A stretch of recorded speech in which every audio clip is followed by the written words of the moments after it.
स्वागत है फिर से आपका हमारे चैनल पर।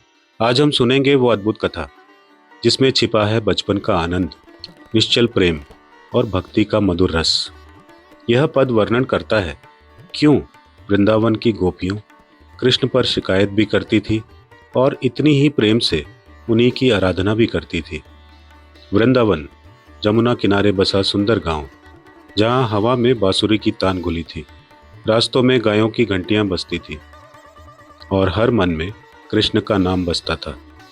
गोपियां खेतों में काम करती, घर पर छाछ और दही मथती और छोटे छोटे बच्चे ग्वाल बालों के साथ खेलते हुए कन्हैया का साथ निभाते। वही कन्हैया, यशोदा का लाल, नंद का गोकुल राज और माखन चोर।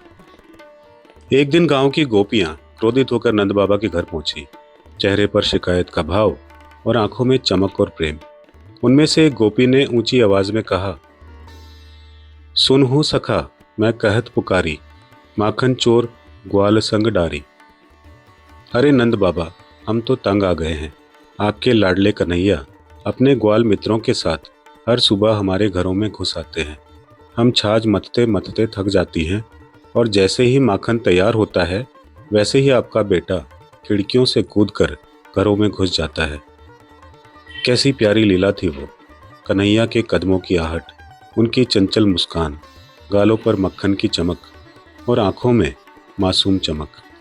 वे ग्वाल बालों से कहते, चलो भाइयों, आज फलानी गोपी का घर। ग्वाल बाल सीढ़ियां बन जाते, कन्हैया उनके कंधों पर चढ़ जाते और माखन की मटकी तक पहुंच जाते। मटकी फोड़ी, माखन निकाला, हाथों पर लगाया, मुंह पर लगाया और बाकी दोस्तों में बांट दिया। गोपी कहती हैं, हम उन्हें रोकने जाती तो वे हंसते, दौड़ जाते और जाते समय खिड़कियों पर अपने छोटे छोटे हाथों के निशान छोड़ जाते। बाबा, हम नाराज नहीं, पर बताइए ये चोरी है या प्रेम का खेल? नंद बाबा मुस्कुराते हैं, अरे बहनों, ये तो छोटे बच्चों का खेल है। लेकिन गोपियां बोलती, नहीं बाबा, ये साधारण चोरी नहीं है, वह तो हमारे दिल भी चुरा लेता है। यशोदा माँ प्रेम से कहती हैं, लाओ, आज उसे पकड़कर दंड देती हूँ। लेकिन अंदर कन्हैया छिपकर बांसुरी बजाने लगते हैं। बांसुरी की मधुर ध्वनि सुनकर सारी गोपियां पिघल जाती हैं। क्यों गोपियां शिकायत करती थी? क्या वे सच में नाराज थी? नहीं, क्योंकि कृष्ण उनसे चोरी कर उनके घर का माखन ही नहीं लेते थे, बल्कि उनके हृदय का प्रेम भी चुरा लेते थे। क्योंकि भगवान को चमचमाते सोने का महल नहीं चाहिए, बल्कि प्रेम से बना माखन चाहिए, जो मेहनत, भक्ति और स्नेह का प्रतीक है। ये चोरी धर्म और प्रेम का मिलन थी। जहाँ प्रेम है वहाँ शिकायत भी मधुर है।